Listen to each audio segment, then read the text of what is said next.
Okay. Good evening, everybody. We're ready to start.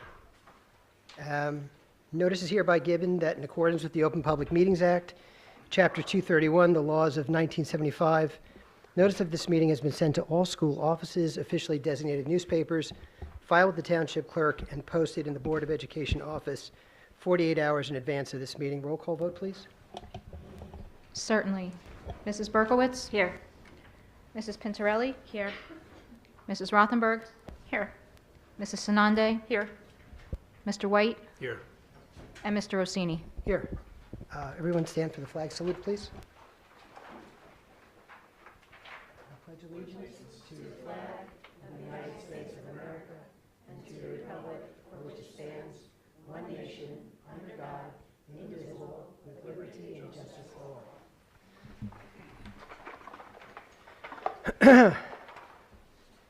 Okay. I have just a brief board president's report, which is just thank you to everybody for getting Roberge open the way they did. It was terrific. I know that it was a last big push. The Buildings and Grounds did a terrific job, as well as Technology Department. So I was there a week and a half before, and I knew where they had to come from to where they went. So thank you to everybody on that. And I really don't have anything else to say about that. And then we'll move on to committee reports. Buildings and Grounds, anything? Yes, I'll echo the sentiments because that last weekend we were Motel 6. We had the light on the entire time. People were here till 4 a.m. It was an incredible effort, and thanks to, again, technology, custodians, it was amazing. So in terms of where we're at, we have our TCO at both buildings, Woodside and Roberge. We continue to work on the rooftop units and connecting those at Roberge, painting, completing the toilets in the classrooms.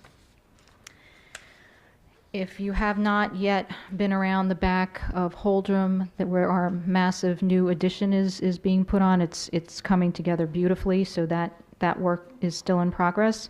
And then at Woodside, our expectations for this week is that the rooftop unit wiring and startup will continue, that the gas piping will still continue, and we'll start working on punch list items. So kudos to everybody, and we're moving along nicely. Thank you. Okay, thank you. Moving on to communications and policies, Mrs. Sanande. Thank you. We met last in the spring. We will be meeting before the next board meeting on October 11th, again, as a Communications and Policy Committee. There are no policies on the agenda tonight or anything other than that, but we'll be meeting again in October. Okay, thank you. Mrs. Rothenberg, Curriculum and Technology. Yes, we met tonight, and Ms. Dowling presented on the district report, which will be shared the next meeting, so I encourage you all to come. She'll present the findings, and after that, they'll be on the website for anyone that missed it. She also talked to us about the new Linkit rollout for parents. You'll be getting more information about that, and some other updates to the report cards as well. And then Mr. O'Gara reported out on what his team has been up to, and they were really busy as well. In the summer, all Holdrum teachers got new laptops. There was, and they now have wireless and new sound systems, so they're louder in the classrooms. New Chromebooks were rolled out to grades 2, 3, and 6 for the refresh cycle. And the technology team did a great job also getting Roberge ready for school, because they had to wait for the construction to be complete. They also finished the take-home Chromebooks for grades 2 through 8, expanded the use of My School Bucks, and they got ready for the Start Strong and assessments, which are happening. And then this year, they're also going to be focusing on cybersecurity training, looking at upgrading our smart boards and putting technology in the new spaces that have been built based on the referendum. So they've been working hard. So I just want to say thank you to Ms. Dowling and her team, as well as to Mr. O'Gara and his, for all the hard work they've been doing. Okay, thank you. Mrs. Pintarelli, Finance. Nothing to report for tonight. Okay. I have nothing to report with regard to negotiations. And again, Mrs. Pintarelli, personnel. Again, nothing to report. Okay, thank you.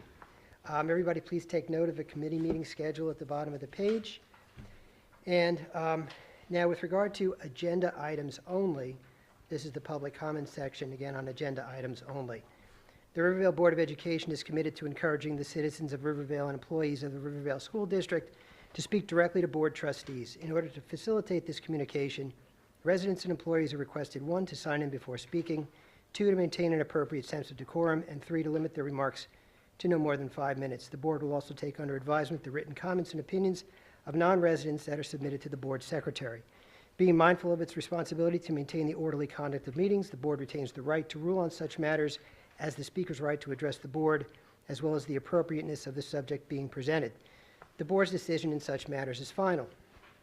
The board also reminds all members of the public that while it subscribes without reservation to the principle of keeping the community informed by policy and law, it cannot allow public discussion of personnel matters, nor can trustees comment on any current or pending litigation. If a matter concerning an employee of the Rivervale Public Schools is of interest or concern to a resident, the matter should be referred to the responsible building principal or the superintendent of schools by telephone, letter, or email. Now, with regard to agenda items only for public comments, the meeting is opened to those comments at approximately 7:09 p.m. Okay, anything on agenda items? Okay. I don't know if your attorney, Mr. Victorio, he said we were coming here tonight. This is for after-school Bible study. Okay. So that would be the next public comment section. That would be the next public comment section on things that are not on the agenda. Oh, I'm not on the agenda. No, no. Sorry. It's okay, thanks. Are the doors locked on purpose, or can we let people in that are outside? Yeah, they are. Did they ring the bell? Yeah, they're out there. They just, yeah, we can, thank you. Okay. So I'm going to close the meeting to public comments at approximately 7:10 p.m. with regard to any agenda items. And I'm going to move on to Mrs. Signori, the superintendent's report. All right, thank you very much. Good evening, everyone. So we had a successful opening to the 22-23 school year, and it was really wonderful to welcome all of our students back. We have a lot of educational initiatives as well as social and emotional ones as well to look forward to this year. We are going to place a particular emphasis on engaging students in rigorous literacy and mathematical content tied to the New Jersey Student Learning Standards. We're going to use our newly adopted Linkit benchmarks. We piloted Linkit last year. This year we're going full-fledged with implementing it. And what we're going to do is we're going to use those reports to create standard-based instructional plans for students. So this is in addition to teachers that do within-class ability grouping. We're actually building in these sort of flexible standard periods into the students' schedules.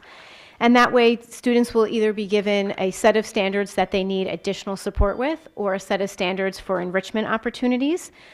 And we're also going to be working with, and we are currently working with the company Linkit to provide a parent portal so that parents can also go on and log in and see their children's benchmark assessments. We're also continuing our partnership with West Bergen Mental Health to provide another layer of emotional support for our students, staff, and parents.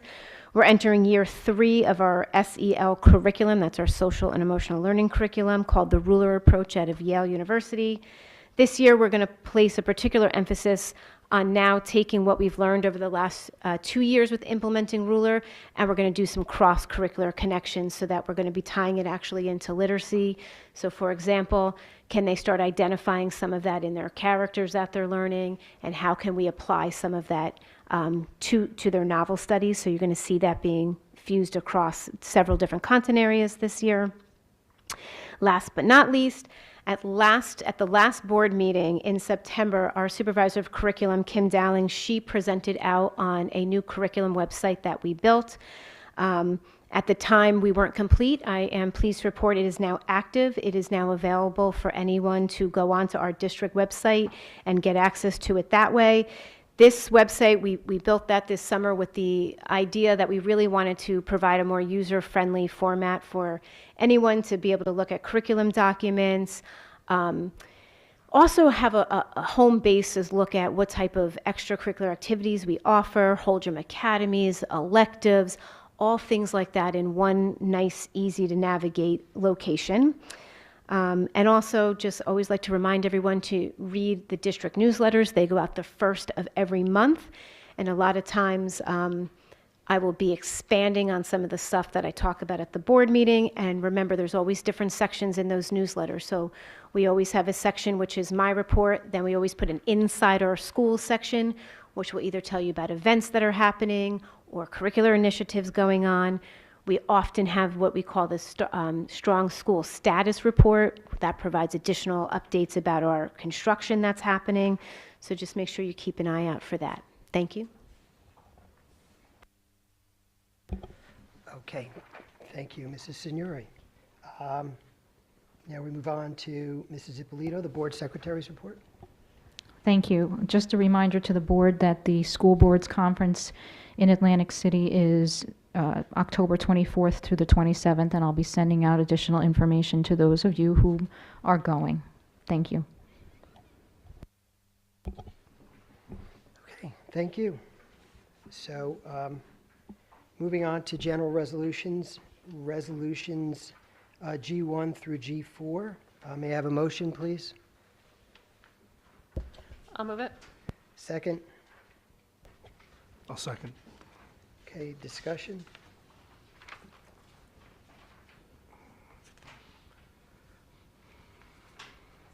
Okay, no discussion. I don't see any. So roll call vote, please. Certainly.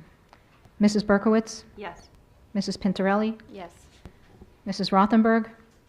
Yes, I'll abstain from G1 and G2. Certainly. Mrs. Sanande? Yes. Mr. White? Yes. And Mr. Rossini? Yes. Moving on to, okay, not seeing any discussion. Roll call vote, please. Certainly. Mrs. Berkowitz? Yes. Mrs. Pintorelli? Yes. Mrs. Rothenberg? Yes. Mrs. Sanande? Yes, but I'll abstain from B9. Certainly. Mr. White? Yes. And Mr. Rossini? Yes.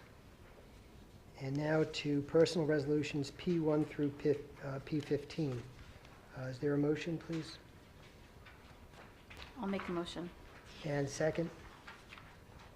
I'll second. And discussion.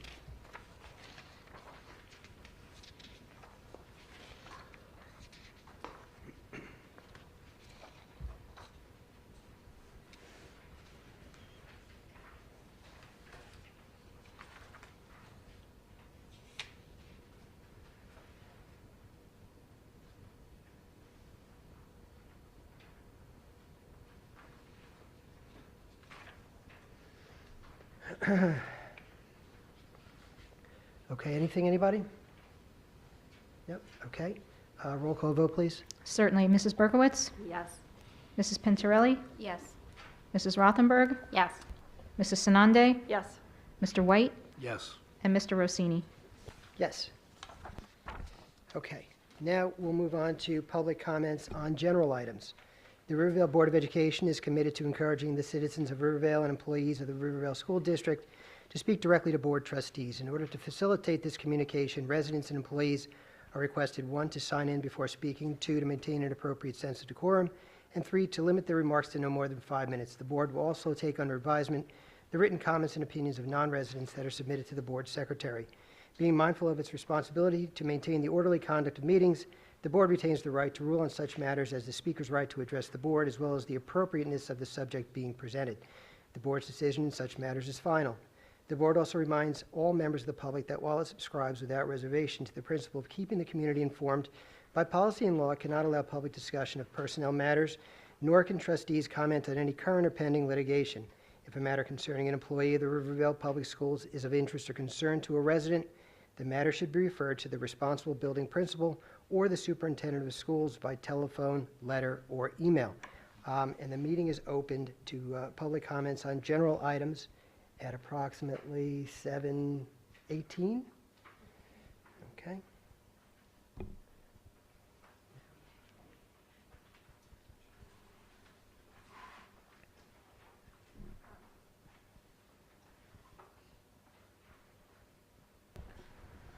if you could just please sign in. Thank you. Good evening. My name is Grace Meyer. I've been in I'm sorry to interrupt you. Can you just hit the green button? Thank you. Thank you.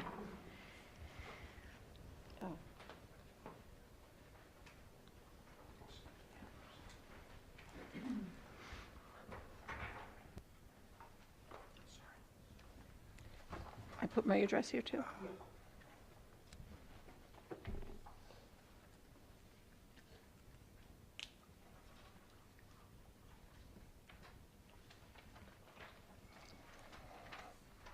Is this on? Good evening. I'm probably the oldest one in the room, and I've been in this town since 1963. My 4 children went through this school, and Holdrum School and Pascack Valley High School, and I love Rivervale. I've been paying taxes a long time. I made copies. I made 6 copies of letters that I had sent to Ms. Ippolito. I don't know. Should I just give them out? It's maybe you could 6. I didn't know how many to make, but I made a whole bunch.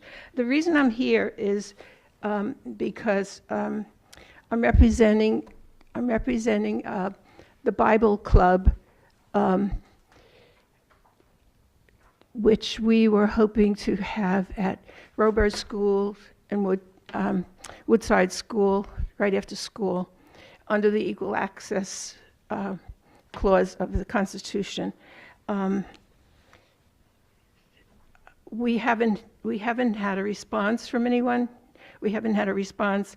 Oh, we did have a response from Ms. Ippolito. She said we could come at night, but it's not convenient to come at night.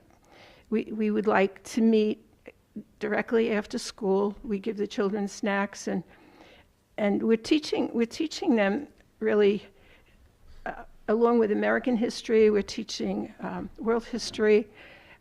There's literature involved, there's history involved, and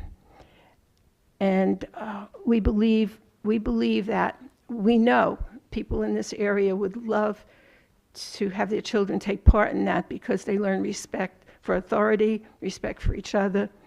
They learn good habits, and we feel it's really very appropriate. My children had to go to the church on Sunday, but it's very convenient to have them go right after school. They get a snack, and then they go into, hearing God's word in the Bible. We feel it's really important for children, especially with the world unraveling the way it is. You throw God out of the picture and the world just starts to unravel. And we see that every day in the news. It's just really bad. But we're hoping that with this program that the children will learn respect for family, respect for parents, respect for teachers, respect for each other, and will conduct themselves appropriately to each other and to authority. So they have gotten approval. They have gotten approval in Hillsdale to meet after school. They got approval there, and there's approval in many other areas. I don't know why it would be so hard here, because this is a great town. I probably live in this town before you people were born, and I think it's very appropriate for this area. We're just requesting.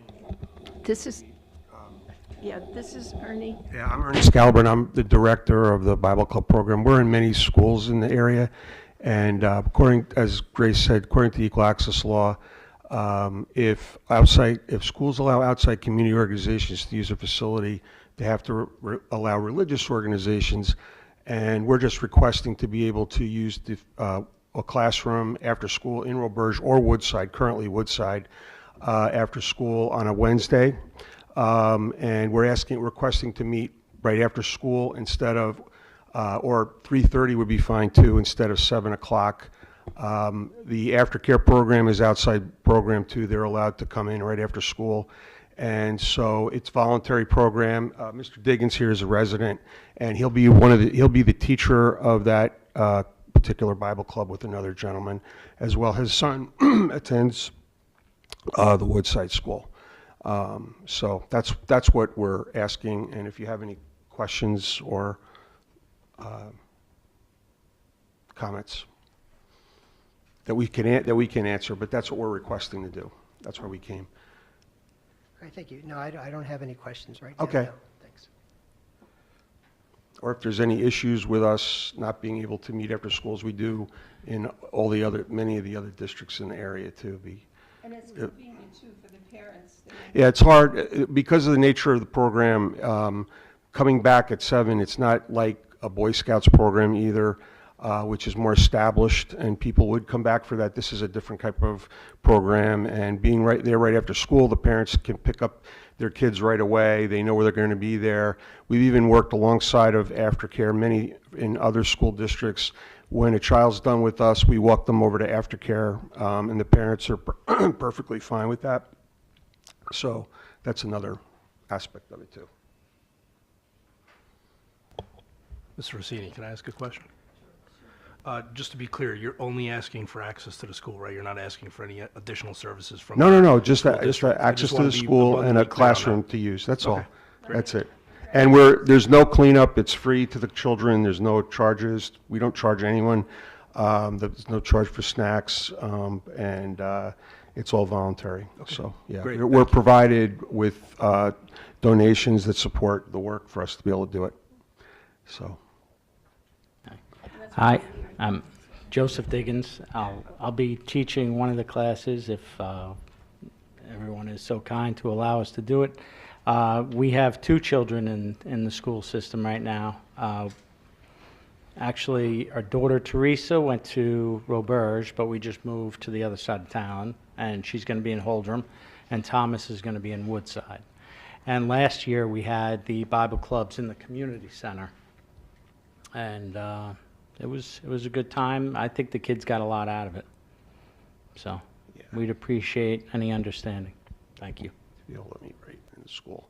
Yeah, the community center only allows every other week. We usually meet weekly, and it's much later as well. So we were, again, asking for, like, right after school would be great.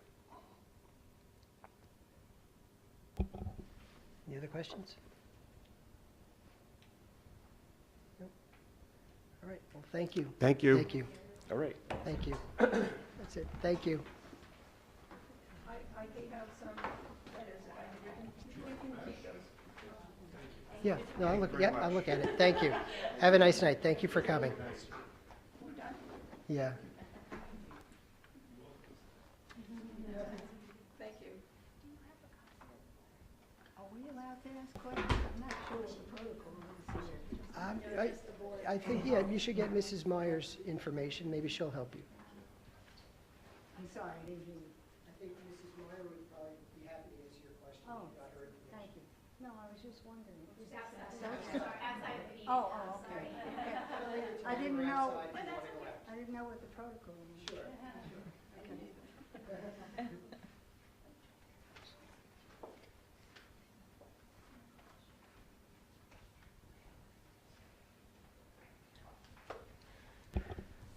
Okay, I'm sorry. Any other comments on general items? Did you want to make a comment? I think so. Maybe you can tell me procedurally if Sure, I'm in, just sign in and then you can, yeah. whatever you need to say. I have a question regarding the request. Who actually makes those decisions as to? So I'm sorry, just hold on just a sec, just so we can stay with the process and the procedure, and then we'll. Thanks.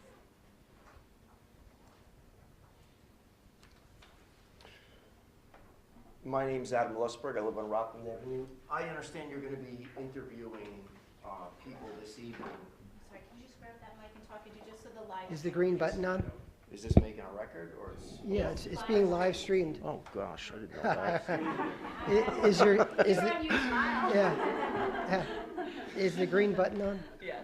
Okay. Yeah, it's lit. and Okay, it's- good. All right. So I understand the board's going to be interviewing some candidates this evening to fill the vacant seat that has arisen. I wonder if the community will be given an opportunity to be heard on those candidates at some point this evening. I don't know if now is the appropriate time to address that, or if you wanted us to wait, you'd hear us after the interviews were concluded. I don't know how you prefer to do it. So the interviews will take place in public, so that, it'll be open session, so that anyone is able to listen. The deliberation is in closed session. However, if anyone from the public during this open time, you can make a comment or ask the board a question or make a comment to the board, you're certainly welcome to do so. Or speak perhaps in front, on behalf of one of the candidates in support of them? Is that permitted? Well, it's open public comment time, so Okay, if that excellent. wants to be your comment, you certainly can. While I won't take up too much of your time, my name is Adam Lusberg. I'm here this evening to speak in support of Luann Austin, who, in full disclosure, if everyone doesn't know it, she's my wife. But I will try to be as objective as possible, because I think this is typically a position that's filled by election. So I think in this rare, I would hope, circumstance where there's a resignation that creates a vacancy, I think that we should at least have our thoughts, considered on the subject, because typically we'd be voting. And again, I will try to be as objective as possible, but just some points that I want to highlight for the board that I would ask you guys to weigh in to give some consideration to later this evening. Luann has been present, as far as I'm aware, at every single board meeting for over the last year. I think that demonstrates an uncommon commitment to the business of the board, to the students in the town, and to the broader community itself. She didn't stop showing up when election season cooled off or when some of the hot button issues cooled off. She just came consistently because she wanted to make herself aware of what was going on and sort of what the issues were that the board was considering. I think that the board should give weight to the fact that she actually signed up to run in the election prior to this happening, because that demonstrates a further commitment. So you have substantial interest and you have a real commitment. And those are two values, I think, that unfortunately, you don't see too much these days. And I, as a father in the town with two young daughters, one in Roberge and one in Holdrum, they're obviously also her young daughters, that's what I want in a board member, right? I want a board member that cares enough and that is interested enough that they're coming regularly, that they're keeping themselves informed, that they're engaging with the board, and that they're frankly doing the work, right? And that if given an opportunity, they're trying to get themselves on the board. I'm less interested in someone who doesn't care enough to come to the meetings, and perhaps, when at some point the path of least resistance opens, slides in to get on. I want someone who sacrifices, frankly, for our children, and she's done that. She's sacrificed her time. I assure you that she has sacrificed some of her personal time, and she, in the event that she wasn't selected tonight, would sacrifice money for an election. It's what she signed up to do. So I think that those are things that the board should give heavy weight to, right? But I think we all know that commitment and sincerity alone do not get the job done. So we've been married for almost 12 years, and I have seen firsthand, right, her ability to educate children, her ability to help them retain the information, her almost inherent sense and awareness of the way children learn and what helps them make progress. And candidly, that was all in the context of autistic children, where these kids are faced with seemingly insurmountable inherent difficulties, and I've seen her get these kids to benchmarks that brought their parents, frankly, to tears. She is the most pragmatic thinker I know. She has uncommon common sense. She is intelligent, and I think that if you give her the opportunity, either this evening or she takes it, or the voters give her the opportunity in November, you will appreciate her being on this board, because she is, as I said, pragmatic, she is intelligent, she cares, I assure you, about every single child in this district. Candidly, I'll be honest, more so than anyone I've ever met in my life. And I don't say that just because she's my wife. I've never met another single person in any context whatsoever who is more sincerely concerned about the well-being, the welfare, and the education, intellectually, academically, and emotionally, of children than she is. And I think that that's, I mean, really the bedrock of the Board of Education. I mean, it's really fundamentally what you all are here to do, is to make decisions that are in the best interest of the children. So I would ask you, not as her husband, but as a father and a resident, that those are the lines I would hope you would think along. Someone who has demonstrated a commitment to the business that is before the board long before a vacancy opened up and you could get around an election by submitting a letter and appearing. Someone who demonstrated a willingness to do the work, the hard work, and run an election. And now she comes here tonight to be interviewed and to answer your questions. So I don't know what you're going to ask her, but those are some of the things that I want you all to know when you go into your closed session and that you deliberate. I think that if you put her on the board now, or she ends up in the board in November, I think you will all come to appreciate and be grateful that she's here. And I can assure you that every single child in this community will be better for it. And I mean that, and again, I say that as objectively as possible. I have never met a more pragmatic thinker with a more innate or deeply held concern for the well-being of all children. Thank you. Thank you. Thank you for your comments.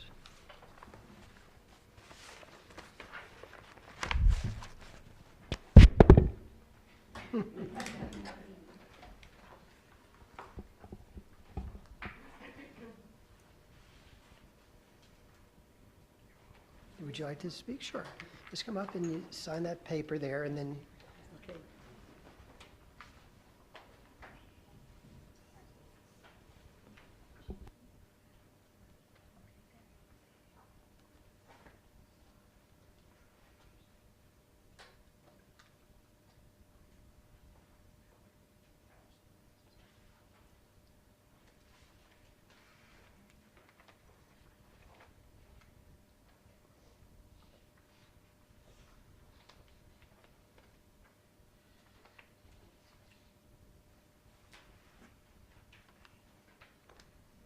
It's very nice to hear that.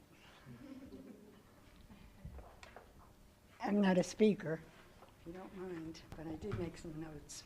Okay. Would you let us know your name before you speak? Oh, I'm sorry. My name? Yes. Leona Peterson. Okay. I live in Riverdale. Sure. I haven't been here long. Sorry, can you grab the mic down too so I'm it gets sorry. picked up? No, that's okay. Okay? Terrific. We want to make sure we hear everything you have to say. Okay. That's it? Yep. If you don't mind my reading, I'm not a speaker, as he was. If I had to think about what has been the most important thing to me in all the many years of my life, I would say it was children. My own and the many, many diverse children to whom I've devoted my entire life. Children are our hearts and our souls living outside of our bodies. So who would I recommend to help with their development and their well-being? Besides working in tandem with loving and devoted parents, as I did, I would be sure to recommend those who would be positive role models and those who would carefully enact policies that help all children to thrive emotionally, socially, and academically, naturally. Someone who has high academic standards for all children and truly understands children's needs and their possibilities. Someone who will take pride in a well-run school and value commitment, as well as confidentiality. After 30 years of loving and teaching hundreds of diverse children and pleasantly communicating with countless parents and guardians, I think I've become a decent judge of character, and I'm able to speak with a little confidence. I have found Luana Austin to be just the candidate who should be on the school board. She is responsible, efficient, conscientious, educated, and very kind. She possesses the ability to cooperate and communicate with others very well. She has integrity, determination, and common sense. She's generously willing to devote her time, her intellect, and her energy to what she values most, children. Luana is a hard worker and committed to the development of socially happy, emotionally stable, and educationally prepared children. I know she wants them to be able to fulfill their maximum potential and be prepared for a productive and demanding future. And I believe she can help with this process as our children mature. And she can be instrumental in serving the community, our schools, and our children. Children are our most precious legacy, and Luana understands that.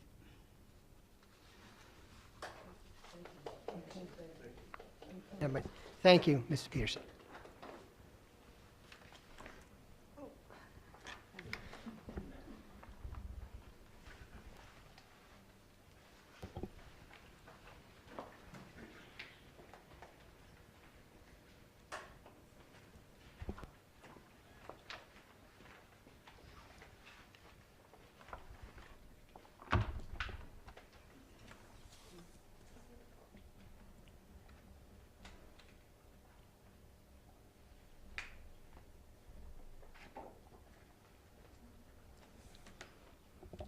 Hi, I'm Debbie Marcantonio, 557 Westwood Avenue.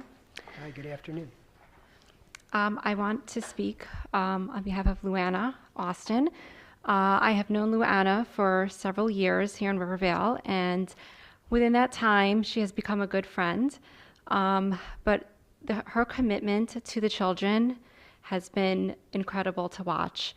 She has devoted her time and energy to just about every PTA function, anything that we have going on. I know that we can trust Luana. She's participated in just about everything. I know she's been busy, and she's still found the time to contribute her time to a lot of these functions through the PTA and many others in Rivervale. So as you are deliberating, I just want you to know what an incredible person she is. I may be a little biased because she's a good friend, but I have seen nothing but great things from her. She's hardworking, she's dedicated, she is kind. I echo everything that they've said and more, because she's really incredible, and she really is for the children and for every child. She's warm, she's friendly, and you would absolutely love having her on the board. That's all. Thank you for your comment.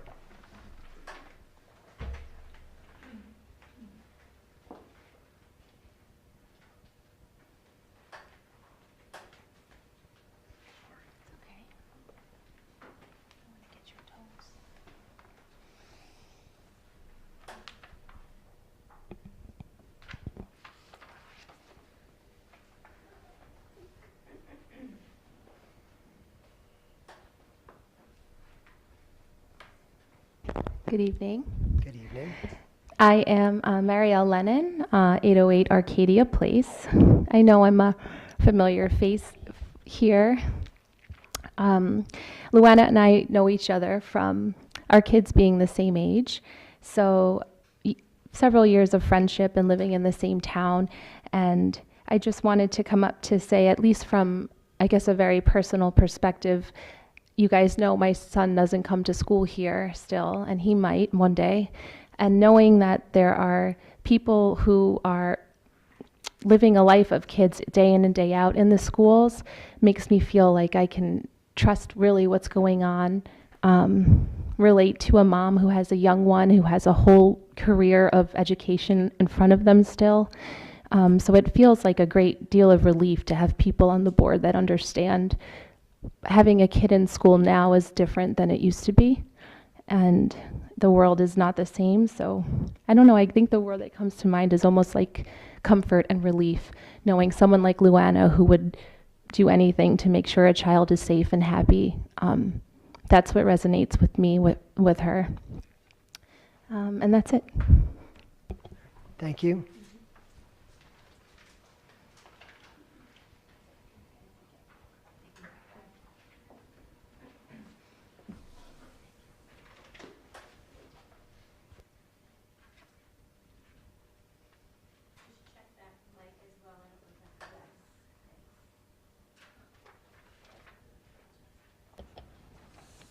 Hello? Oh, hi.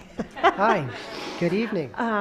Question about the vacant position being interviewed tonight. Was that public information given out to the community that the interviews were going to happen tonight? Yes. and- How was that given out? Well, initially it was put in the newspaper. Anybody who wanted to apply had to apply by a certain date. Not the application, the interviews taking place tonight. That was also put out there. How was it put out? It was on the agenda. It was on the agenda, specifically, okay. Board member candidate interviews. Is that the one that was That's posted? the agenda, yes, Okay, thank you. sure.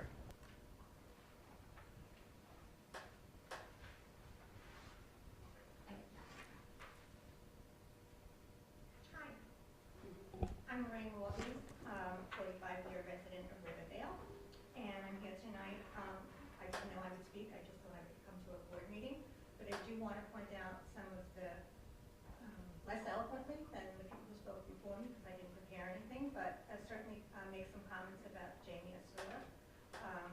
She is diligent, she is committed, she is why your children will have air conditioning. She started coming here 4 years ago to every meeting, and in a polite and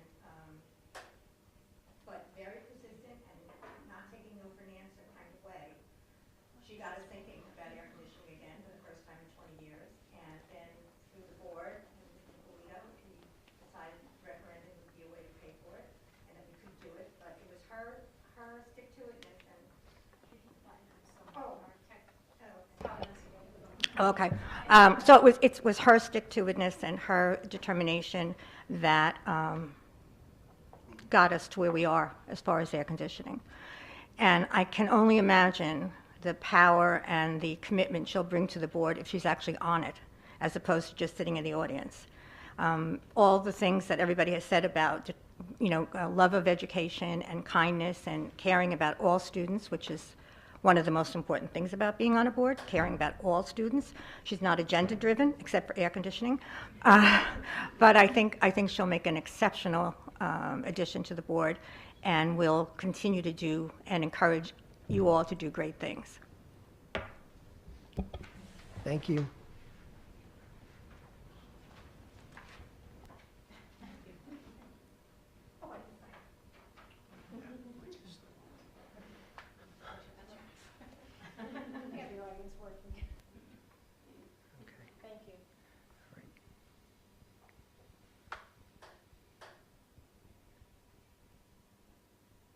Okay. Anybody else?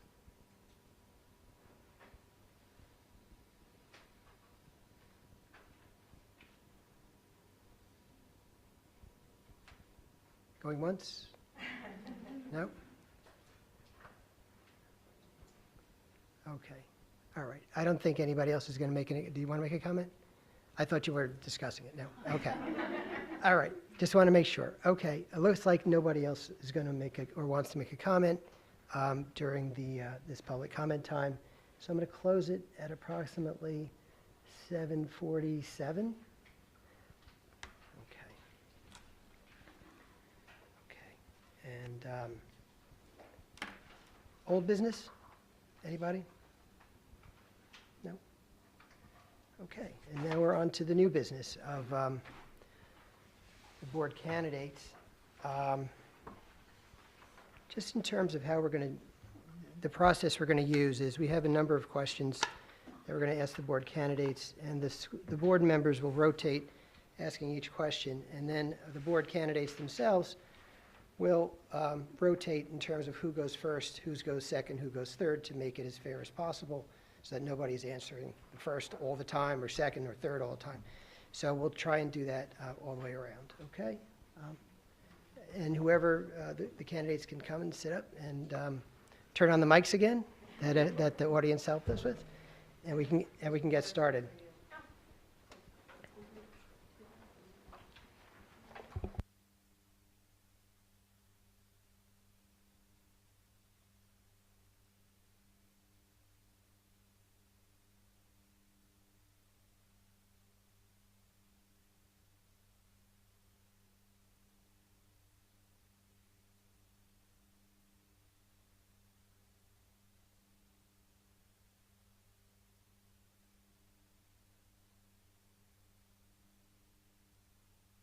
Okay, and Something else too.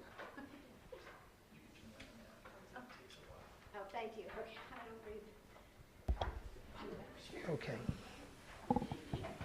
And I just want to be clear, all the board members have the interview questions. I think there's a total of 20 in front of them, right? So as we go around. You have 17? Oh, that's right. It's numbered to 20, but the bottom is, the last one is 17. Well, you caught me on that one. Well, thank you. See, so we have 18 questions.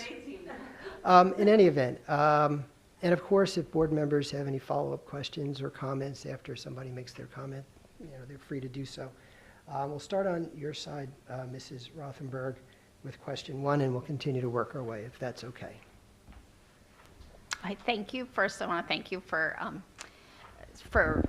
applying for the position. We appreciate it. So the first question is quite broad, so you can keep it to just a few specific points, but why you are interested in serving on the board. And we'll start with Mrs. Osor, and we'll work down, and then we'll work back. Okay, thank you. I wrote down a little thing, so I'll just... Thank you for giving me this opportunity to run for this position. It's been something I've been really thinking about for years, pretty much, since I started my pitch 3 years ago on air conditioning. And I've enjoyed getting to know you and learn about the whole procedure and how boards run. I've learned and educated the community a lot about the important information procedures that occurred in our school, and in the past 3 years, I served on the Restart Committee and the Referendum Committee, and as a parent of 2 young children and an educator for almost 20 years, there's nothing more important to me than collaborating to make our schools and community better, as strong as possible as it can be. So that's the reason why I decided to put my name out. So thank you. Okay, thank you. Ms. Austin, yeah. Hi. I think it's on. It's green. Should I just use this? Okay. Thank you. My name is Alana, as you're all aware. I decided to run for the Board of Education when the opportunity arose in July. This wasn't something that I had planned on doing, but I had been attending meetings for quite some time and obviously started attending these meetings due to some controversial topics and items that have been all over the news and have kind of plagued our nation. From there, I became very interested in what else the board does for our schools, and I regret not coming before, but there's a beginning to every story, and that was the beginning of mine. I truly feel, after thinking so much about my candidacy, that I would be an asset to this board because I have the unique ability of becoming emotionally connected to children. And I think that's a big component that goes into the curriculum and the everyday communications with children. I feel strongly about bridging the gap between the community and the board, and I feel that I would be the best person to do that because I am a people person and I get along with pretty much everyone that I encounter. I listen to people, and I think that that's very important. I've been listening to our community for 2 years now voice their concerns about our curriculum, and those concerns became my concerns. And I'm not someone to sit with these issues and mull them over. I'm someone who takes action, and I would love to be at your service and to be a part of this team and work collectively for the best for our children. Thank you. Thank you. Mr. De La Rosa? Yeah. Good evening. My name is Matthew De La Rosa. First, congrats to the two of you for getting up and doing this accomplishment, just coming up and trying to get involved. And all of you put your time in, and it's important for the community.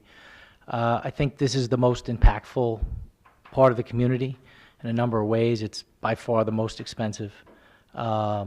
It's the biggest chunk of the budget. It also has impact on whether you have kids in school or not. If the school system isn't high performing, if it isn't in desire, it affects property values. And outside of just the personal side for me, because my kids are in the district, it's important to everybody. For me, the deeply personal part is I hand my children over to the schools every day, and seeing some of the things I see day in and day out, it strikes a little differently with me. But when we moved to Rivervale, we moved to Rivervale specifically because of the community and because of the school system. That was pretty much it. I want my kids to get a top quality education. I want them to be pushed. And it's by far one of the most important things that's going to happen to them as they grow up.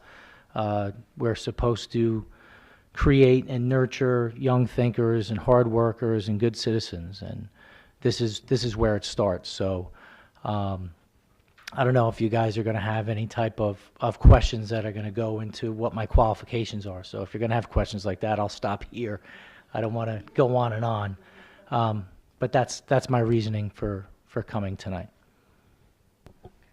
All right, thank you. All right, Mrs. Pintarelli, question 2, please. Okay. That's fine with me. Yep. Okay with everybody? Sure. What do you bring? Sorry, Latrice, are you also on? Sorry. Would one of the audience members, please? Sorry. Take 2. My apologies. What would you bring to the board personally? So many years ago, I started volunteering. This was in my early teen years. I was probably about 13 when I started. I started volunteering with an organization in my town that held events for children with autism. I fell in love there with education for children with autism, and I knew from there that a seed was planted, and that was where I wanted to go in life. Immediately after high school, I was basically scouted and trained in applied behavior analysis, and I fell in love. And this was something that I knew I was meant to do, and I know my husband mentioned that I had worked with these children for years, but the gratifying feeling that you get from making a difference in a child's life is so profound, and I'm so grateful for that experience. I saw firsthand what an impact educators have on children at such young ages, and that really drove me into my passion. And I think from that experience, I would be an asset here because I can relate to parents, I can relate to educators, and I can relate to children. And I think that experience would be something that I brought to the table that is unique. And I also love my children more than anything. That love extends not just to them, but to everyone in the community. And being so involved in the community has helped me build relationships with people who I probably never would have encountered before. And I think that I can bring an emotional experience to the table, a connection to the community. And I think now more than ever, that's incredibly important. It's so important for us to communicate with the people of Rivervale and kind of bring their thoughts and ideas to the table so that we can bridge that gap. Thank you. Thank you, Mr. De La Rosa. So personally, I grew up in Oakland, which is very similar to Rivervale Regional High School District. It's pretty similar. I graduated undergrad with a finance and accounting degree. I spent about a year in corporate and was not happy. And the last place I ever thought I'd end up was where my father worked. And he had told me for years, you know, just take the test. And I said, I'm absolutely not going where you went. And of course, that's where I end up. But it was, I wasn't sure if I was going to like becoming a police officer. And it is a calling, and it's a calling for me. It's a calling for me because I just enjoy helping people. It's just what I do. It's ingrained. I don't know if it's growing up with a father who's a police officer and a mother who's a nurse, or it's just in the genetic code, but I can't get rid of it. So I have about 20 years experience. I'm a captain right now for one of the largest police departments in Bergen County. I have experience in purchasing, budgeting, personnel matters, contracts. I've been on the union side. I've been on the administrative side. I have a master's in administrative science. I'm going for my certified public manager certificate now. And where I work is a little bigger, a little more fast-paced, but I have experience working in groups. I've been to board meetings before. You know, I think this is on YouTube tonight because I decided to come to the school board meetings and stream the school board meetings from my cell phone for a few months. But personally, I think I don't think we're all going to agree on everything, but I'm going to give you my honest opinion and perspective. I'm going to do it respectfully and rationally. I know I've had numerous conversations with Ms. Signori. I had numerous conversations with Mr. Alvarez, and I think the one thing you can take from that is I never just came to a board meeting and started yelling or giving my displeasure. What I would do is I would research it, I would gather information, and I'd go up the chain. I'd go to Ms. Signori, or then I'd go to Mr. Alvarez, and if I still didn't get the answer I liked, I would voice my concern in public if I felt it was appropriate. But for me personally, I have a lot of experience, a lot of expertise in dealing with organizations such as this, and I'm a respectful and logical person. Thank you. All right, Ms. Essor? It's funny that you say it runs in your blood because teaching runs in my blood. So my aunt, my mom, my sister, my poor dad was not a teacher, so he got stuck with all of us, but it's good because it helped. Anyway, I feel like I have a positive attitude. I'm very approachable. I've listened to both sides, especially like as a teacher, I'm dealing with all different sorts of parents all the time. I really want to learn and become the voice of the community to help educate the community because people are always come to me, what's the story with blah, blah, and I always kind of know the information. So I feel like that would be a great asset to you guys. So thank you. Thank you. The next question is up to me, and I think you may have all hit on this on some level, but in case you forgot something, this may give you a second bite. What would you bring to the board from your professional background and experience that you feel will contribute to the board's function? Okay, and we'll start with you, Mr. De La Rosa. So in addition to what I've already mentioned, I'm also an instructor, so it's somewhat, you know, the same thing as a teacher.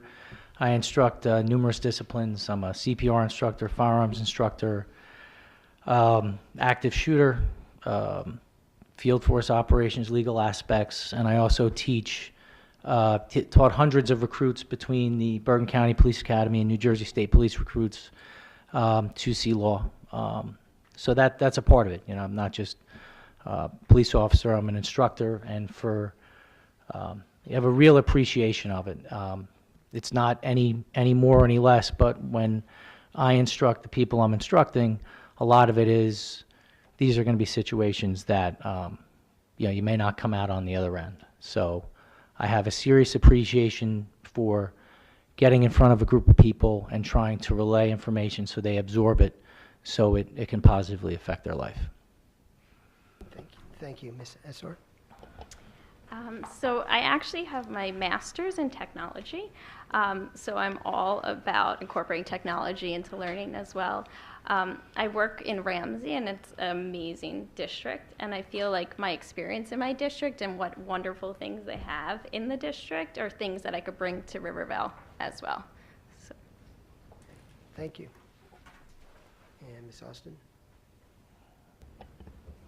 So going back to my days working as an ABA therapist, I'm very familiar with data analysis, and I feel that working in that area, I had to be somewhat of a team player.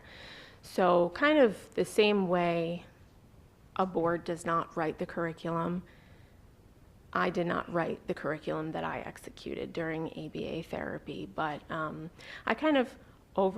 would oversee what the curriculum was, and I would execute it to the child. Then I would take data, and we would go through that data as a team and, kind of fix what we needed to fix and adjust what we needed to adjust. And I think I would be able to bring that over to the board and kind of share my experience there and, give you guys a different perspective from where I sat. Okay, thank you. Mrs. Nande? Number 5. Number 5, okay. What do you feel is the role of the board and you as a member in the operation of the Rivervale School District?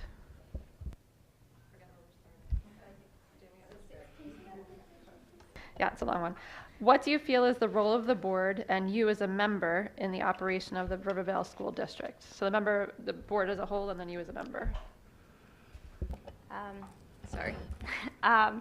So the role of the board is to review policies and apply the skills in the schools. And also, as a member, you listen to each other's different opinions, and so you hear different sides and work together for the betterment of the children in schools.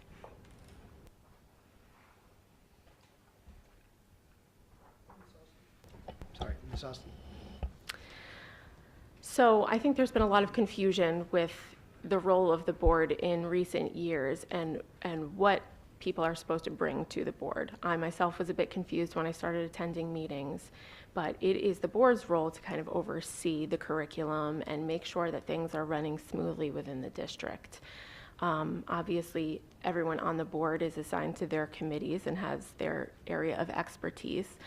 But I think as a whole, it is the board's job to kind of oversee things like policy, curriculum, and especially the budget. I think living in such a nice area, we have a nice budget to work with, and it's important to keep track of how our funds are distributed and where they're going. I think that's it. Thank you. Mr. De La Rosa? Yeah, I would reiterate the same thing. It's kind of like a board of directors. I don't think the school board is really supposed to get involved with the day-to-day function, but you vote on policy, budget, larger scope items, and from what I've heard, not from Artie, from what I've heard, there is a lot more behind the scenes discussion, deliberations, debates on items. You guys present a unified front, and you have. But from the things I've heard, you guys debate things a little more energetically behind closed doors. But that's the role of the board, and at the end, you appoint a superintendent. That's about it. Thank you. Mr. White, we're up to number 6. Number 6, right? Okay. Yes. So what do you envision are the duties and responsibilities of a member of the board? So the duties and responsibilities. I believe, Ms. Austin, you're up, right? So duties and responsibilities. Obviously, we're overseeing the job of the superintendent, who I think is doing a great job under a lot of pressure over the past few years. It's our duty to oversee the budget and policy and to vote on the curriculum. I think especially over the past few years, everyone has been plagued with a lot of issues that the board is not used to handling. I think our district has done a pretty fair job of that. But I think in mentioning the word fair, that's incredibly important. It's an important component, fairness. And I think that as a board member, you are responsible to put your personal feelings and your personal beliefs to the side and make decisions based on what is best for the children. No decision should ever be politically driven. No decision should ever be religiously driven. Those things move to the side, and we have to look at situations objectively and make the decision for the best for the children. Okay. Thank you. So roles and responsibilities of a board member, I believe it's actually in the state code and what the responsibilities are. But show up for meetings, be up to date on the material, do the research, deliberate, sit on committees, listen to everybody, oversee what's going on, vote on items, and most importantly is hold things in confidence. What goes on, whether it's personnel matters or other, it has to be confidential. Okay, thank you. It's so hard going last. Exactly what they said. So attend the meetings as well and be assigned to, what are they called? Curriculum, like the committees. Yes, thank you. Committees and going to those meetings and inform yourself, read the agenda ahead of time, be familiar with the policies and the curriculums that are going to be approved, and all that. So, thanks.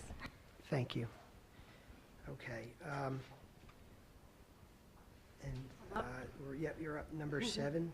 Yep, number 7. How would you approach a question or concern you might have as a parent about your own child's education in the district while also being a board member?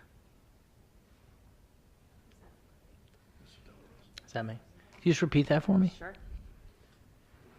How would you approach a question or concern you might have as a parent about your own child's education in the district while also being a board member? Just so I understand it, if something specifically with our child came up with the board? Yeah, for example, something happened with your child and you have an issue with it, what would you do? Well, if there was a vote or something like that, I think you'd have to recuse yourself. And you absolutely wouldn't use your position on the board to sway something one way or the other. That would be unethical. But I think as parents, as we all are,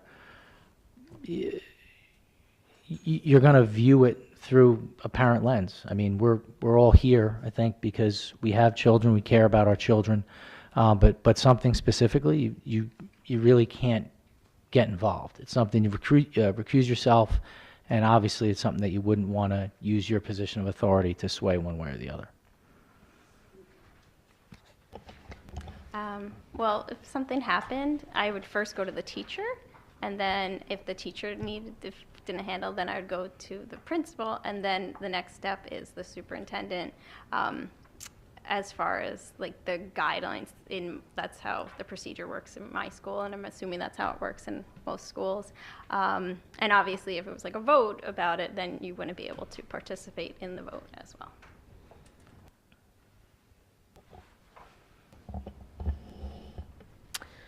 I think they both said it very well. There is a chain of command, and I think that first you go to the teacher if things don't work out with the teacher, you go to the principal. From there, you go to the superintendent. And if it does make it to the board, the issue, you absolutely have to remove yourself from the situation and then let the board handle it as they would any other situation. All right, thank you. Mrs. Rothenberger, back to you. Number 8. Yes. And who's first? I'm losing track. Yeah, sorry. If appointed, how would you begin to equate yourself with the board's operations and beyond, obviously, coming to the meetings with you? I would equate myself by reading the minutes, so that way I know what's going to occur.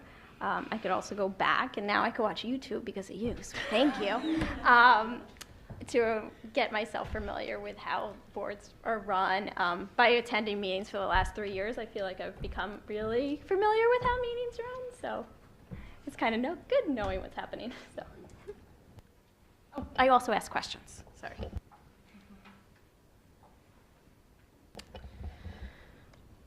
I think that I've become acquainted from coming to meetings, but other than that, I've spent a lot of time at home reading over the board's website. I've spent a lot of time reading over the state board's website.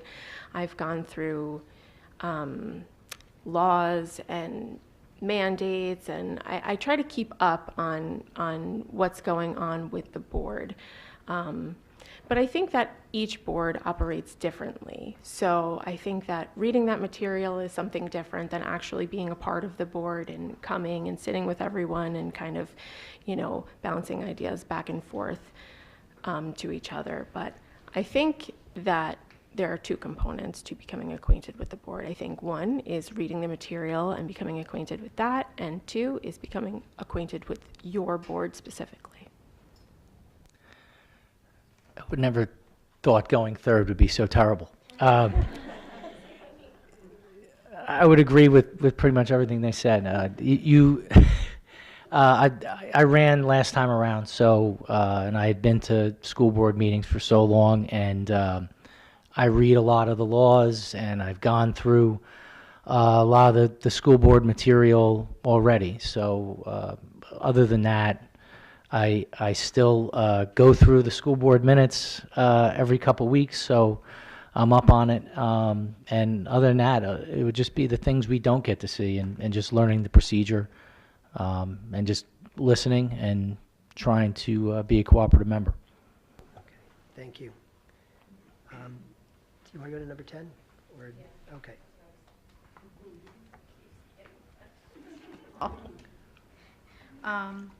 Okay, I believe it is Mrs. Austin. What would you most like to accomplish during your term as a board member? I've thought about this extensively, actually, and I would love, I think I've said it before, to bridge the gap between the community and the board. I think over the past few years, there's been a lot of hostility, and everyone feels that in the community, and we're doing a disservice to our children by not coming to each other and working collectively for them. So I think that I would really love to become a voice for the community and also a voice for the board, and kind of mend the 2. Wow.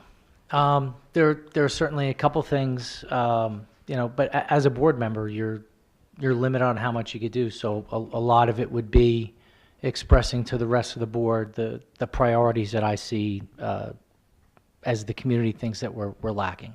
One thing I've been a big proponent of is the expansion and improvement of athletic fields.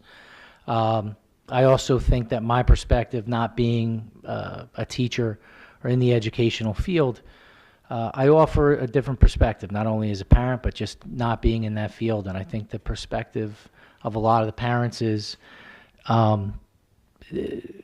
decisions are kind of made in silos. So just as a parent, as somebody that talks with a lot of people in the community on what they think some of the shortcomings are, and also a lot of the really good things that we do that we should keep doing, I'd like to just communicate that and push forward on the issues. I was so excited to hear that you're bringing in smart boards back into the classrooms. That was one thing I was like, oh, I love Promethean boards in the classrooms. Microphones are amazing in the classroom, especially with children with attention issues. So that's something I'd love to try to suggest to the board. Also educating the community, because I feel like there is a disconnect, like what you're saying, about what happens, and everyone thinks it's like behind closed doors, no one knows anything. And I love how you did the standards and you listed each one, so that way the parents really saw how clear it was. So showing more transparency to the community is something that I would like to continue. Christine, I have a follow-up for all three candidates, if you don't mind. I appreciate your answers, and I know that a lot of it is a learning curve, and I think you all talked about bringing the community's perspective, which is so important. Oftentimes, sometimes what you hear at the meetings doesn't include letters that we received from the community and other forms of communication. So I guess I would love to follow up and just ask you about your feelings on compromise. Obviously, not every parent in the district feels the same on every issue. So just when you get all those perspectives, not just from the people that we know and we all socialize with, but with the whole community, hearing it through letters, through board comments, through voting, through surveys, we get a lot of information about the community. So I just want to get your thoughts on again, the board has limitations as to, what we can do. The superintendent and the administration runs the schools, we oversee it, but just your thoughts on how do you all of you sort of talked about bringing the community perspective. So I guess I'm asking, within bridging that gap, the role of compromise, and how do you keep all the children's best interest, and just your perspective on that. Started with, who was first? Yeah. I'm first? Oh. Compromise is sitting down and talking with one another and honestly and openly sharing your beliefs and going over what the issues are, what the resources are, where we're trying to get, and finding a happy medium. They say a good negotiation, both people walk away from the table not completely happy. It seems kind of lost, and I miss that. And working in the organization I'm in, you can't make everybody happy. You have to do what's in the best interest of all. So there are finite resources, and it's one of the reasons why I absolutely despise social media. And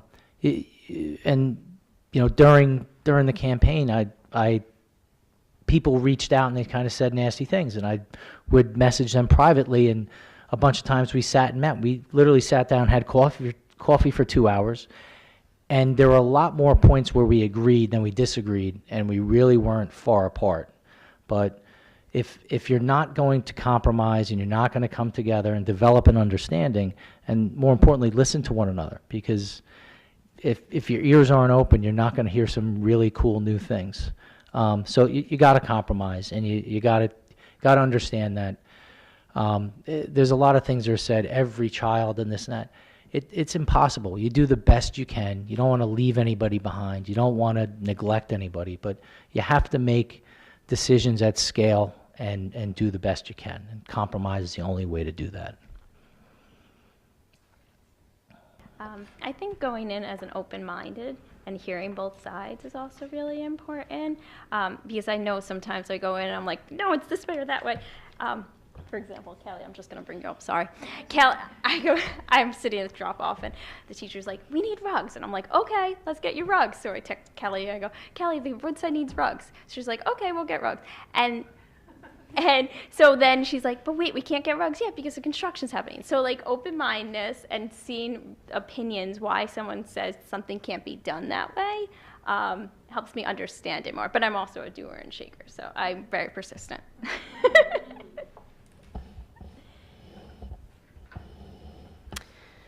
So in regards to the Google form that was sent out over the new health curriculum, A+ across the board, a lot of parents in town feel that should have been rejected altogether, but obviously there are things that we don't know as the public. You guys are dealing with the county. You guys are dealing with the state. We don't know what the procedure is, and we don't know what goes into writing this curriculum, or specifically what we will lose if we do away with that altogether. I would say that our board did the second best thing by the parents who did not want that health curriculum implemented by sending out that Google form and detailing exactly what will be taught by grade to each parent. Not only that, but the opt-out by section was perfect. I keep a close contact with what's going on in other districts, and we have by far given the best option to parents. There are still parents trying to figure out how to opt out, and you guys did not leave that open. You gave us clear-cut answers, and it was perfect. With that being said, you guys got those results. Now, as a board, what do you do with those results? That speaks for the community, right? So you guys have the answers. What are the people who don't want the curriculum, the majority or the minority? With that, you make your decision. And I am not opposed to that information being public information. Again, that's a decision that you guys would make as a board. But that information is important. It's important to you guys with your decision making, and it's important to the people in the community to really find out what's going on in the community. And it's important to work together. It's important to consider other people's feelings and options. We talk a lot about inclusivity. We have to be inclusive of all people, not one demographic, not, whoever screams the loudest, all people. Thanks. Okay, thank you. We're up to me. What community activities have you been involved in over the past 5 years? Just an open question. So I was part of the restart committee with the COVID procedures, I believe. That was 2 years ago, 3 years ago. And also I was a big part of the referendum committee. As Lorraine says, air conditioning wouldn't have happened if I didn't push, because that's what I do. And got out the word community. I had my daughter passing out flyers to go vote, and just getting the word out. So really, those two areas. Oh, I also served as the principal committee with you, kindergarten. That feels like so long ago, but I did that as well. And I also am the leader for the Readathon fundraiser for Woodside as well. Thank you. I would say I'm pretty involved in the community. I try to volunteer for everything that I can across the board. I'm a Girl Scout leader.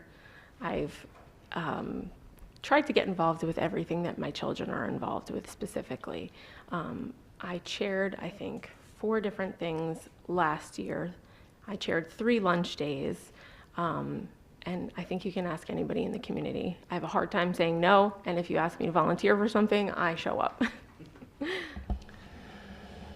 I was part of the Restart Committee as part of the Principals Advisory Committee.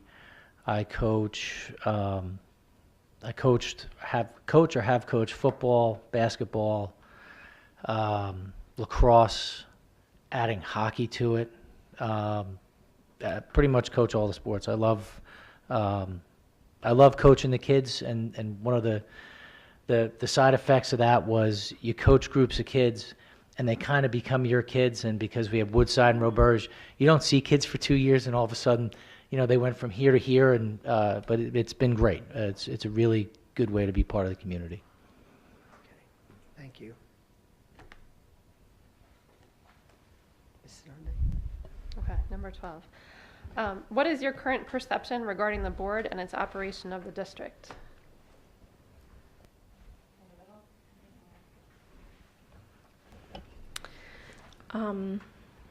I think our board is doing a great job. I think that you guys have a lot on your laps, and I've been someone who's been advocating for more transparency, more communication over the past few years, and I have seen an increasing level of transparency and communication, and it's very much appreciated. I think the community is very happy with our board as a whole. I know it doesn't look that way when people are up here speaking. We are just passionate, and I think we always have room for improvement in any area of life, but from our perspective, our board is becoming more engaged and more involved with the community, and I think that's great.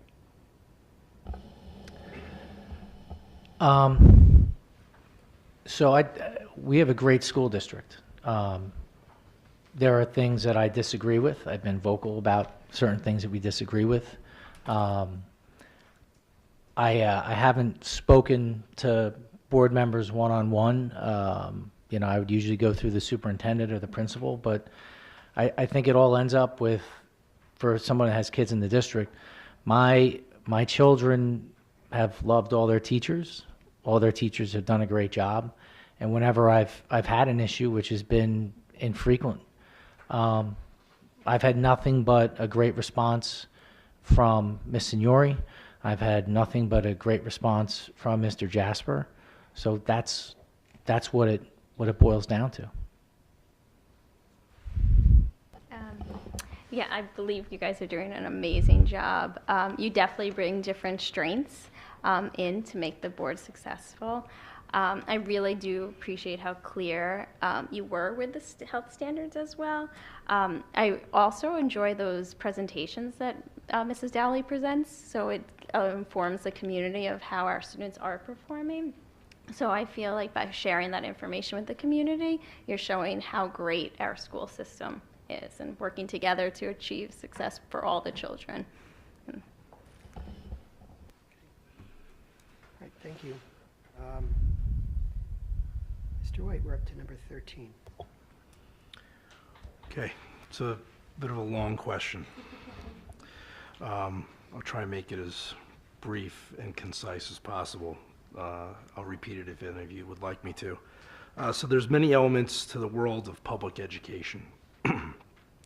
What do you see as the biggest issue we're currently facing and the biggest opportunity we're currently facing in Rivervale and in public education in general? So I'll shorten it. Again, I'll repeat it so you guys, because it was two long questions. I try to make it one short. So in Rivervale and public education in general, both aspects, the biggest issue we're currently facing and the biggest opportunity that you see. All right, Mr. Della Rosa, you're up first. Well, thank you. I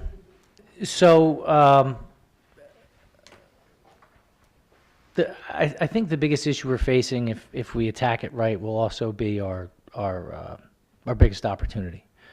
Some of the things that I expressed disagreement or concern with was the grading and some of the workload and it falls in two different aspects of it. But with the grading, we recently changed how we grade our students at the elementary school, and we removed exceeds expectations. And I did what I always do. I went to the source and I asked why we do it. And basically what I was told is we're on a standard-based grading, which is objective. It's not, we're not doing, the teacher likes, Johnny better than Mary, so he gets an A, she gets a B. These are the standards, and I agree with that. When we do field training in Englewood, I introduce a new program, and it's all based on a rubric, because that's what you want. You want objective, identifiable standards and metrics to provide what the performance is. What I didn't like is we stopped using that because it was being utilized, and I don't think the teachers are doing anything wrong, but it was being utilized without the actual standards in mind. So basically, what was explained to me was exceeds expectations is over grade level, and when they were going and looking at the children's tests afterwards, the children that were receiving exceeds expectations were not over their grade level. They were at their grade level. So the decision was made to remove it. my opinion is this, and I have a bunch of parents that agree with me, and I've also met parents that are teachers that don't agree with me. When my child's report card comes home after the marking period, I sit with him and I sit with her and I go over it, and I want to know where they're doing well, where they're not doing so well. My concern is the report card that came out.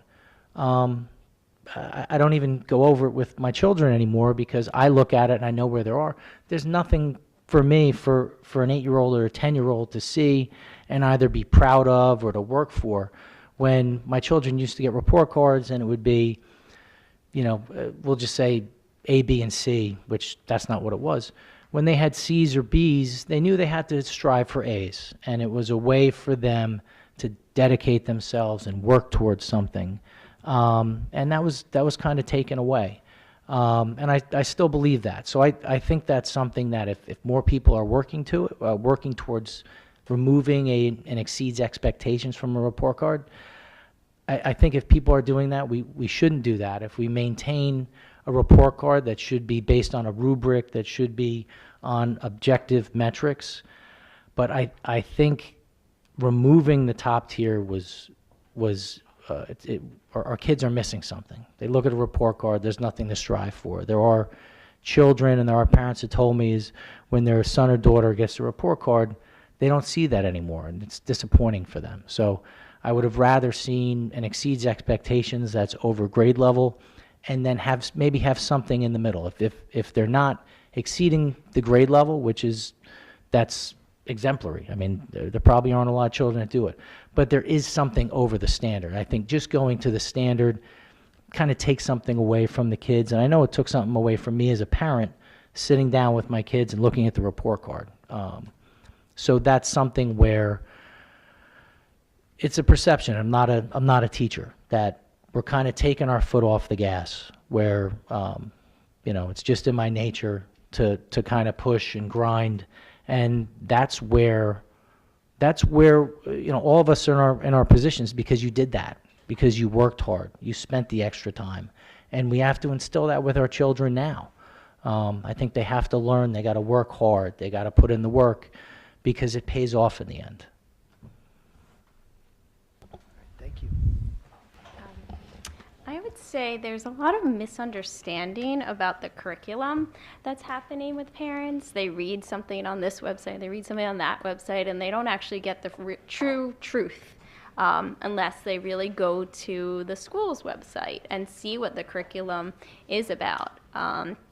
So that is a huge thing that's happening in all districts, and parents are upset about this curriculums that they think are being implemented, but they really aren't.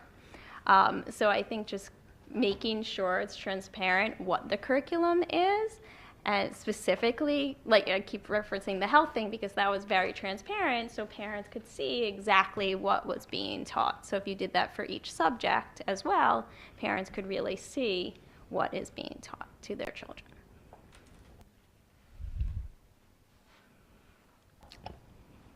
I would agree with everything that both people said. But I think that transparency and communication has been my biggest issue with the board thus far. And from the parents that I do speak to, not so much, it being a controversial issue, but communication about little things. Like, I know that the construction has been kind of crazy, and that, opening Roberge late was kind of nuts, and that was kind of a spur of the moment thing. But a lot of parents were asking for weeks leading up, what's going to happen, and it was kind of sprung on us just, a couple days before. So parents were left scrambling, looking for childcare, and granted, I'm sure that was out of your hands, and, there was a lot of confusion about what was actually going to happen. But I have to say, the transparency and the communication has improved immensely over the past 6 months or so, and the parents are seeing it. But little things like the website update was perfect. The health curriculum Google form was perfect. I think we would like to see more of that. Nationwide, I think the biggest thing troubling the schools in America are the tanking test scores. And it's not in Rivervale specifically, but the entire country. I would like to be a part of finding out why. Why are these test scores tanking? Obviously, we had crazy unprecedented years, and that explains a lot of learning loss, but before that, I think there was a bit of an issue. And I think that the boards across America have a lot to do, especially with the past 2 years behind us. That's it. Okay, thank you. Hey, Mrs. Berkowitz, I think we're up to 14. So this question is sort of a yes/no type question, but I'm hoping that you will expand and make it a little bit more open-ended for me or for us. Are you aware of the time, training, commitments, and ethics law disclosures required for school board membership? So I guess if you can answer yes or no, and then maybe give it an example. Who is it?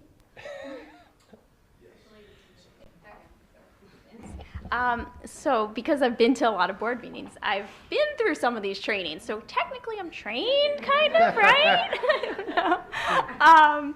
So I know there's a lawyer that you have a training with, and then there's other training that you have to go to on a, I believe it's monthly, just to be trained in general about what it is to be on the board. So, and all the rules. Sure, thank you. I as well have sat through those trainings. So I do have a bit of an understanding, a general understanding of what goes into being on the board.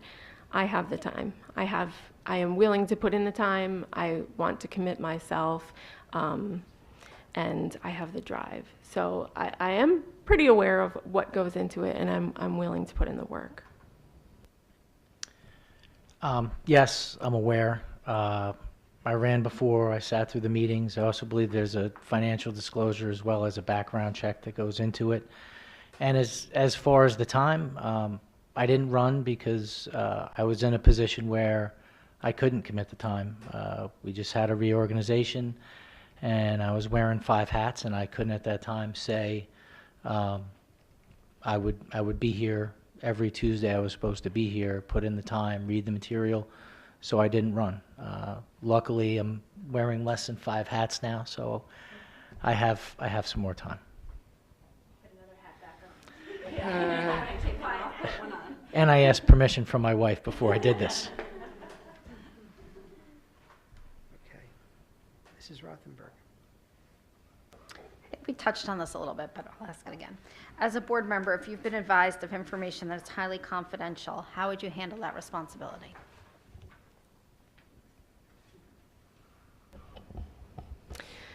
Well, obviously, I would keep that information to myself. But it's imperative to, if you are on a board, you are held to certain standards, and that's just something that comes with the territory. If I was told something by a parent,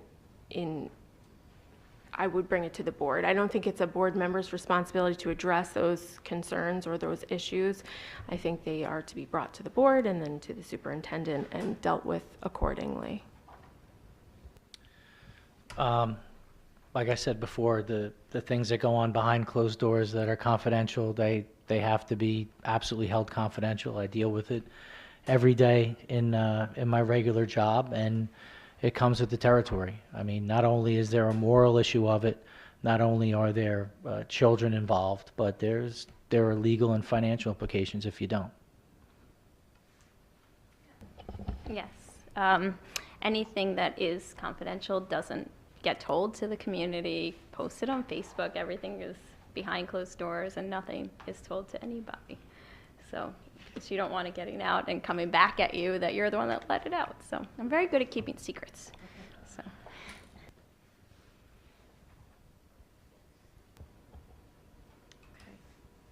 Mr. De La Rosa, I think this is, start with you, right? If I might? Yes, ma'am. Yes. Is there anything you would like to tell us that might distinguish yourself from other candidates? I think I've pretty much said it all. You guys, I'm no stranger to being here. I think my experience, education speaks for itself. Having an understanding of all the moving parts when it comes to a school district like this, with the amount of kids, the amount of employees, I deal with it. I've been dealing with it for years. There's a lot of moving parts, as you guys have found out with the construction. You have to be prepared to adjust. You have to be prepared to think on the fly, think outside the box, to come up with solutions. Communication is a big one. Transparency is a big one. Obviously, nothing confidential, but I think I have the experience. I think I have a perspective that may be a little different than anybody else. I think I have a lot to offer. I think my education background will definitely help in this area. I also feel like my positive attitude helps a lot create a positive atmosphere for everybody as well. I'm very approachable and I'm respectful in the way that I approach things. So I'm very good at nagging, but in a way that's not too obnoxious. And I like to get things done. So I like to have a leadership role, and I feel like this will be a great role to get my feet wet and see what it's like to be part of a wonderful team. So thanks. I think what sets me apart from other people is my ability to think objectively, to push my personal feelings aside and kind of be part of a team. I'm adaptable. I adapt in any situation, and I'm willing to learn, and I think that that's very important for somebody who is joining a board. I'm open to listening, and I'm open to hearing other people's perspectives. I think that's very important as a board member. I'm dedicated, I'm driven, and if I want something, I give it 110%, and I would love nothing more than to serve the children and the residents of this community. And finally, last thing is there anything else you think we should know about, Ms. Astor?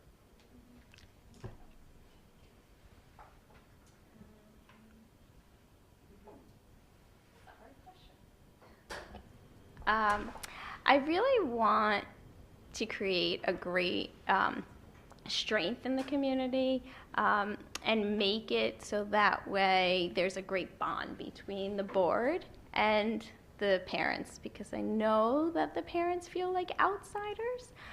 So hopefully bridging that connection will help. And I talk to everybody, so everybody knows who I am pretty much. So. Thank you. Ms. Austin? I think it's important to make decisions based on factual evidence, and I think from being married to my husband, I've learned that being on a board or being a member of a team, it's incredibly important to evaluate every area of a situation before voting or making a decision. It's so important to be an informed voter, an informed decision maker, and I'm definitely able to do that. Are we allowed to ask you guys questions? Well, we're going to get to that. Okay, okay, then that's it. What's your worry? Mr. De La Rosa? Nothing further to add. Okay. All right. So very good question, because now we're at the point where, do you have any questions for the board? And I guess since Ms. Astor is last, you can go, Ms. Austin, first. I would just like to know what your perspectives are from working on the board. Do you feel that this job is fulfilling? And if you could change anything between the community and the board, what would it be?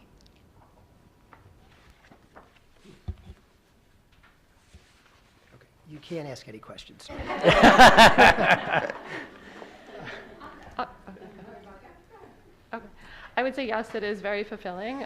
There is, a time commitment, but I find that working for children, I also have children in the district, And I think it's very rewarding to work hard for that purpose. I'm also in education, so that's part of who I am. I do think there's a gap between the community and the board, and that upsets me as a teacher, as a parent, as a resident, as a taxpayer. So that's something that I think we have worked on and has greatly improved, as you're telling us it has. But I think there's still work to do there. I think also educating the community on the role of the board member and what we do. We don't run the schools, we oversee the running of the schools, and kind of I think there's a little misunderstanding until people are in the seat what it's about, and that we can work to improve that. Sure. I agree with Jenny a lot. I think it's extremely fulfilling.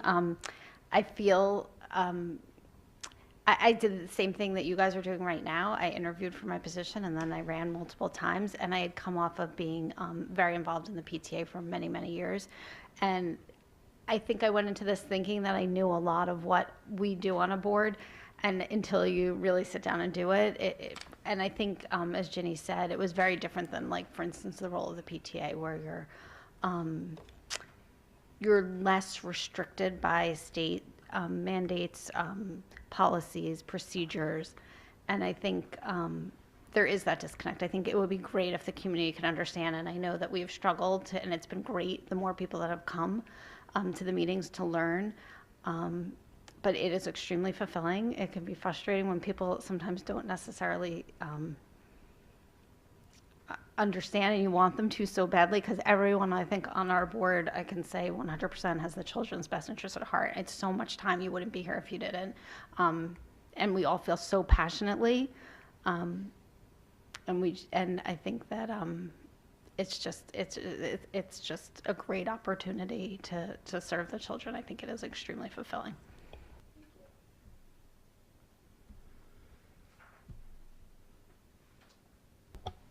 People are looking at me. I find being on the board extremely fulfilling also. I was a teacher for many years in River Edge and decided to stay home with my kids, and I missed education terribly. And the way that I felt that I could make a difference or be more connected to education was to I became a PTA liaison to the board, and I sat in those chairs for many years, and then when the opportunity presented itself, I felt comfortable enough to sit on the board. And to be honest, I also didn't know exactly what that entailed and exactly what my role was, but you learn as you go. I think one of the things that is frustrating sometimes, and you touched on it a little bit, is that communication between the public and the board, because sitting here, we know the things that we know, and it's hard to sometimes present that because you can't present that. And to be really honest, social media, when I see some of the things that are put out there and that are said, I'm like, I have kids in the school too. I love these kids. I want our district to be the best it can possibly be. So I also want to make sure that communication and that transparency is improved to where everyone feels like they are seen, their questions are answered. So there is work to be done, but it is extremely fulfilling, and I still miss being in the classroom, but this definitely does help. So I hope I answered that.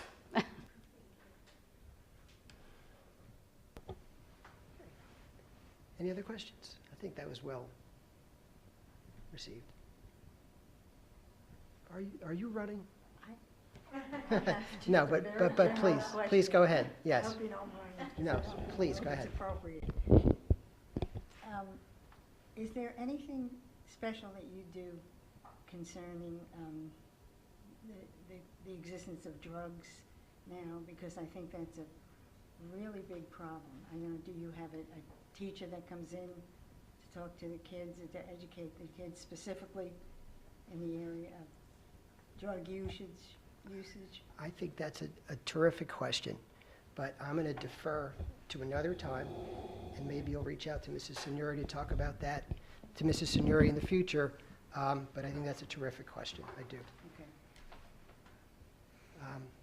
And from the candidates, anything else? What is something that you learned being on the board that you didn't know before? Probably the biggest thing that I learned in the short time I've been here is how little we actually have control over some issues. And that the vast majority of issues, for example, the curriculum, comes from our state legislature, right? And we have very limited say in how we can manipulate it within our district. You know, and I have parents come up to me all the time, what are you guys doing? I don't know, but maybe you should go vote, is what I tell them. Right? If you're unhappy, state elections matter, right? So, but that's probably the number one thing that I learned since I've been on the board.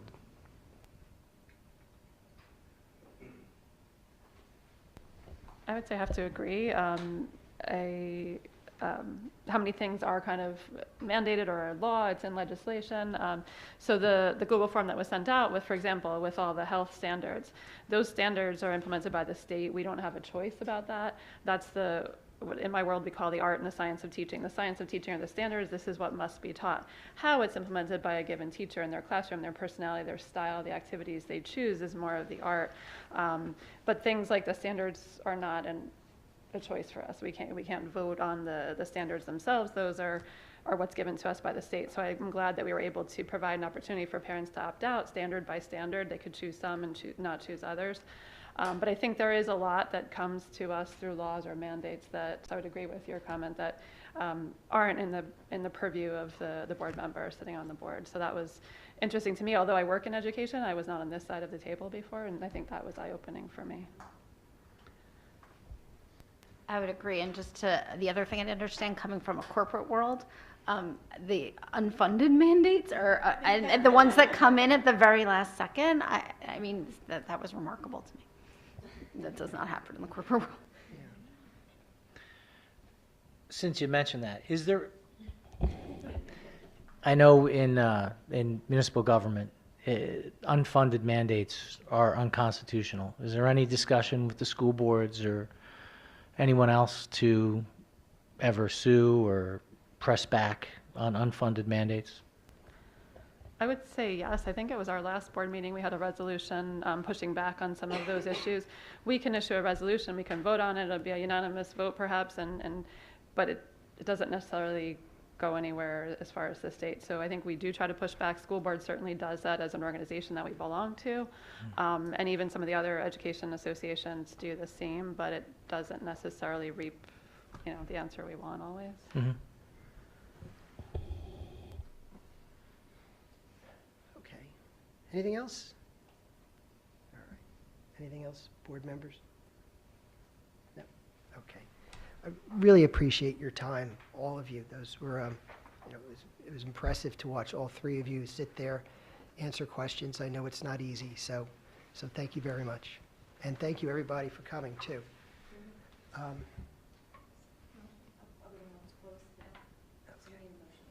Okay. So we're going to go into closed session. We're not going to come back out, and I need a motion to go into closed. Anybody? I'll make a motion to go in closed session. Okay. Second, anybody? I'll second. Okay. You're not coming back out, you said? We are not coming back out. No. No.